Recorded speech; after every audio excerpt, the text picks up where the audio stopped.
தம் கிருபை பெரிதல்லோ என் ஜீவனிலும் அதே இம்மட்டும் காத்ததுவே இன்னும் தேவை கிருபை தாருமே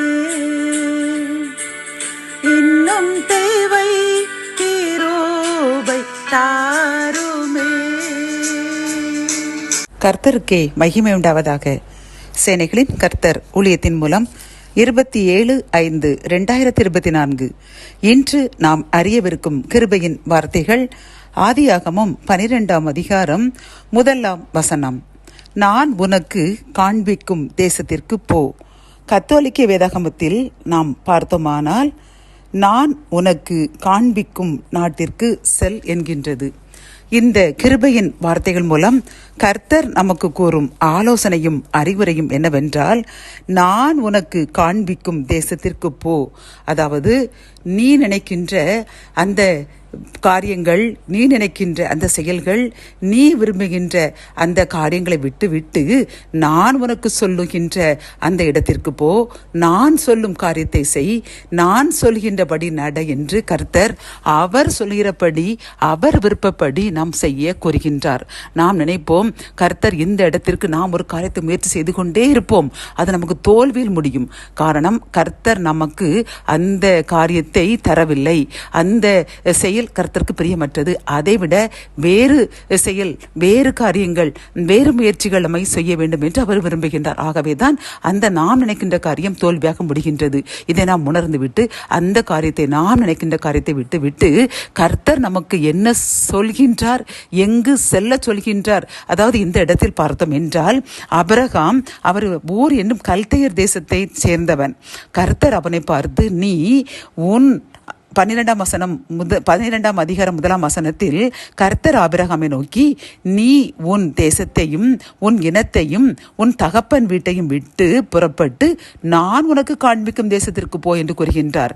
அப்படி என்றால் அந்த கல்தேயர் தேசத்தில் வாழ்ந்த ஊர் என்னும் ஊரில் வசித்த அந்த ஆபிரகாமுக்கு கர்த்தர் சொல்லுகின்ற அந்த இடம், அந்த கானான் தேசம் அவருக்கு என்ன என்றே தெரியாது. அங்கு யார் இருக்கின்றார்கள், அவருடைய இனஜந்த பந்துக்கள் யாருமே இல்லை.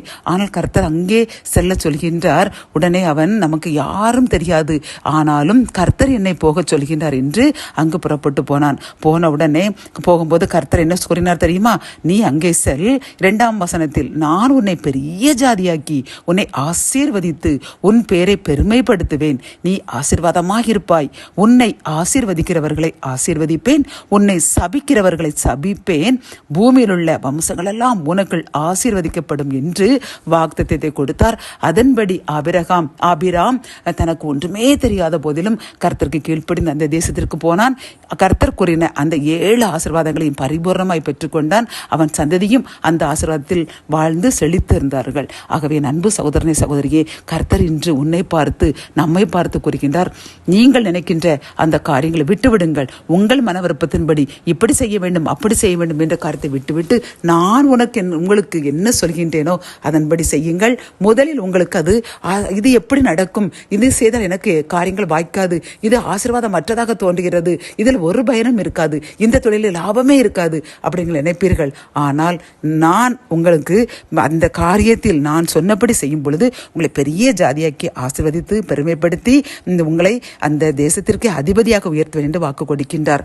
ஆகவே அன்பு சகோதரனை, சகோதரியே, இன்று நாம் தோற்று போய்விட்டோமோ, நாம் நம் மனவிருப்பங்கள் நடைபெறவில்லையே என்று நினைக்கின்ற அந்த காரியத்தை விட்டுவிடுவோம். கர்த்தர் நமக்கு புதிய காரியத்தை வைத்துள்ளார்.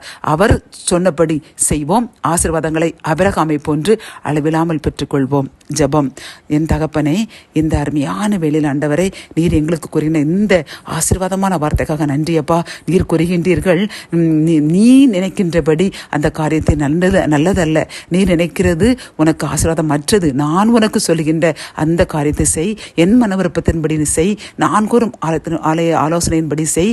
அப்பொழுது ஆபிரகாமுக்கு ஆசீர்வதித்தது போல் உன்னை ஆசீர்வதிப்பேன், உன் சந்ததியும் ஆசீர்வதித்து பெருகப்படும் என்று கூறியுள்ளார். அப்பா, அதற்காக ஸ்தோத்திரம். நாங்கள் எங்கள் தவறை உணர்ந்து விட்டோம். நாங்கள் எங்களுடைய மன விருப்பத்தின்படி நாங்கள் பிறரை ஒப்பிட்டு நான் இப்படி செய்வோம் அப்படி செய்வோம் என்று எங்களுடைய முயற்சிக்காக நாங்கள் மன்னிப்பு கேட்கின்றோம். இனி அதை நாங்கள் பிறரை பார்க்கவே மாட்டோம், பிறர் கூறுவதை கேட்க மாட்டோம். அமர்ந்திருந்து நீர் எங்களுக்கு சொல்வதை மட்டும் கேட்போம் என்று உறுதியெடுக்கின்றோம். எங்கள் உறுதியை ஏற்றுக்கொள்ளுங்க.